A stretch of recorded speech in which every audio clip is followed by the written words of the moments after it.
guys, welcome back to the C Morning Show right here on C Today. It is the Friday edition and we're marking right now to the first discussion of the day. Well, the long Eid holiday season has officially come to an end. However, it's not uncommon that after the holiday passes, feelings of sadness and even loneliness start to creep in. Wow, that's different. I know, loneliness and sadness. Yes. Carol, where Nicole Hollingshed, a psychologist and clinical assistant professor of family and community medicine at the Ohio State University Wexner Medical Center, also says that after the holiday ends, people may feel lost or empty without engaging in activities that help them focus. Indeed, this is what known as post-holiday blues, and referring to the short-term feelings experienced by someone after a holiday, including sadness, loneliness, fatigue, disappointment, lethargy, mental pressure, or even the fear of months ahead. So with that said, we're going to talk about this, Sarah. Yes, Carol, we'll learn more about post-holiday blues, what it exactly, because now we are joined in the studio by psychological associate and lecturer Regina Navira. Good morning, Regina. How are you? I'm fine, thank you. Do you have a post-holiday blues? Not really. No holidays for us. I know holidays for us, but this is interesting, post-holiday blues, because we usually we joke around about coming back to work, but post-holiday blues, from a psychological perspective, what is actually holiday blues? Actually, there's no clinical diagnosis of post-holiday blues. It's just, it's just like a popular state, like from people opinion about this kind of thing. But it sometimes happens to everybody. On some people, it happens because they need some of adjustment, and also they have a lot of pressure from work, study, daily routine activity, like for stay-at-home mother, maybe stay-at-home father, some kind of like that. And also, if it stay with depression and anxiety sometimes, so it will be a problem. And some people may experience such as, irritability after that, because they really hard to adjust between holiday and vacation. They also like trapped in the feeling of nostalgic. Like, I want to stay in the holiday, but the problem is they work or maybe daily activity. Yeah, I think I remember I have a post-holiday blues is when I was in elementary or maybe in junior high school, right? Because high school, I'm like, okay, I can't wait to see my friends. But elementary school, and whenever we have holidays, we felt like, oh my God, we just only have 3 months of holidays or 1 month of holiday of summer. And then you just want to have more time, being with your family, going around places. But when you're already a professional on the work zone, it seems that it was kind of odd. Is this a mental health disorder that you may say? No, it's not a mental condition, and also it's not mental disorder, but it can lead to be mental condition when the depression or anxiety comes like more prominent, like persists, like more than 2 weeks. Oh, okay. Yeah, more than 2 weeks, it might be more serious. And it is some of professional hands, and that's the problem. That's the thing is someone cannot find the balance and coping strategy to handle the stressors from daily routine, like off the holiday. They want to go back there. Yeah, that's the thing. It's not a definitely people on Monday or next Monday they will have this post-holiday blues, but probably Tuesday they already adapt to it. Like, okay, I'm back in the zone. Okay, it's time to go to work again. Time to go back to work. Yeah. But speaking of people who are more prone to the holiday blues, you have mentioned before, Regina, that some people may feel these post-holiday blues. Are there some people who you think are more at risk? For example, a certain age group, or for example, what kind of work they are doing, or probably because for people who are working and also living separate from their families, who are more at risk? Okay, it's actually, we need to see this deeply, each case by case. Like each person has different, like their immunity of personality, so that's the thing. So the problem is the way they try to enjoy their life, being mindful, being aware that the present is important. Like they only waiting for, okay, we need to weekend and then break or something. They don't enjoy their life, so the problem is that. Yeah. And the symptoms, when should we be more aware, or when should we seek professional help?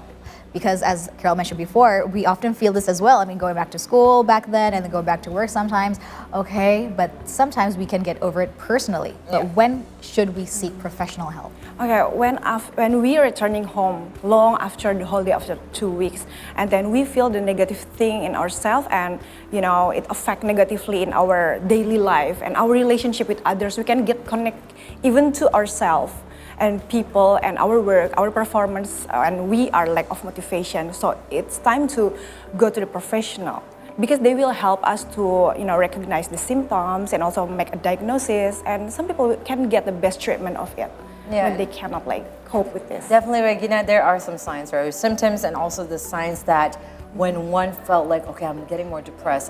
Loneliness, when you were saying that one of the symptoms are loneliness, because probably someone that is working that very far, or maybe they're living abroad, or in different areas with the family or with the loved ones, they would feel like it's so lonely, because after that 1 week or 10 days period they're together, now I have to be apart again from my family or my loved ones. So what kind of the signs, or how can you step back to reality when you felt like, okay, I'm getting more depressed, this is getting more severe, how should we go back to reality? Yeah, it's like homesick, kind of like that. I was also in that position, like everybody, homesick. But the most important thing is self-care. Do self-care. Do some space for yourself. It's okay for being alone. Loneliness, it's okay. Sometimes it's bad, but being alone, it's not that bad. That's right. Yeah, you can get connect with yourself. Just thinking that what you are doing is valuable. This is important. Why you have to do this? It's worthy to stay away from your family, like for a while maybe, and you can go back with smile, but now you have to live now. And sometimes we need to understand that we have to be grateful for what we have right now, for being present.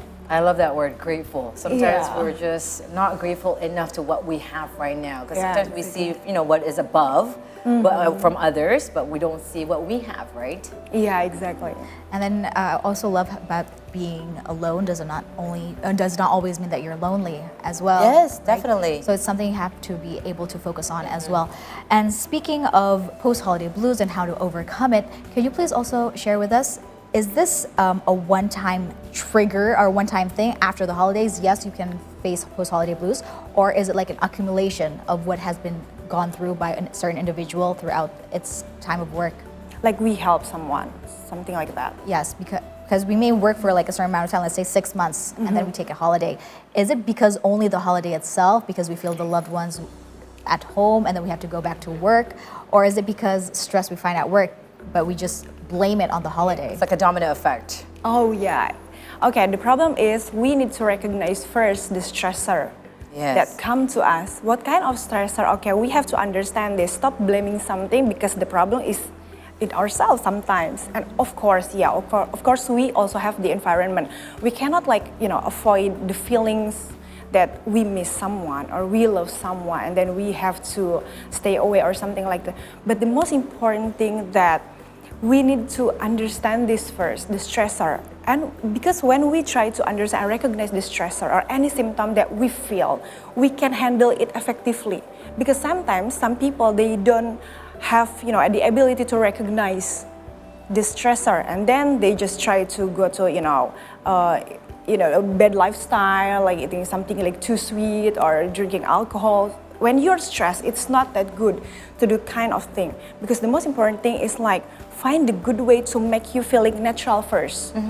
Just do not think that, okay, I want to be happy. It doesn't mean that when you are sad, you can be happy like instantly. No, it's the process. And we need to find that process. And of course, it's okay to talk to someone else that you trust. Yeah. To, give the feeling and then make the memories like permanent. It doesn't mean that's bad to remember the memory and then understand this, but awareness and mindfulness is important. Yeah, and very mindful of how we live, right? And again, you were saying before that I love that word, being grateful. Have pride in yourself that what you're doing right now, you're going back to work, you have a job. It is very hard right now to find jobs, and if you have one, you should be grateful and very mindful that you have one and you're so blessed with that. And then you're working hard for maybe another months or another time that you're gonna have a holiday, be back again with your family members, or having a holiday for yourself. And it's just a reflection of yourself, knowing that, yes, I am capable of doing what I can right now, and I'm very grateful for what I have. And then finding activities, like you said, eating sweets, I think food intake. is really matters, right? And then for me, for instance, I love working out. Like working out takes out the endorphins. I feel just better after 1 hour after I work out. So find the activities that you love to do to love yourself back, and then you can love others too. So once that, Regina, we love ourselves, we're very content, but we see our friends or our family members are maybe experiencing the post-holiday blues. Yeah. How should we, give care to them, and how should we motivate them? Okay, when we are talking about our family member or friends that experience post-holiday blues, the most important thing is we try to be a good listener. Okay, that's the best, to give them positive feedback. Just validate their feelings. We can help them to feel like, okay, you are valuable. Just do your activity now, like live in your present, live your life now, something like that. But sometimes, the spill over after holiday, it will be a problem.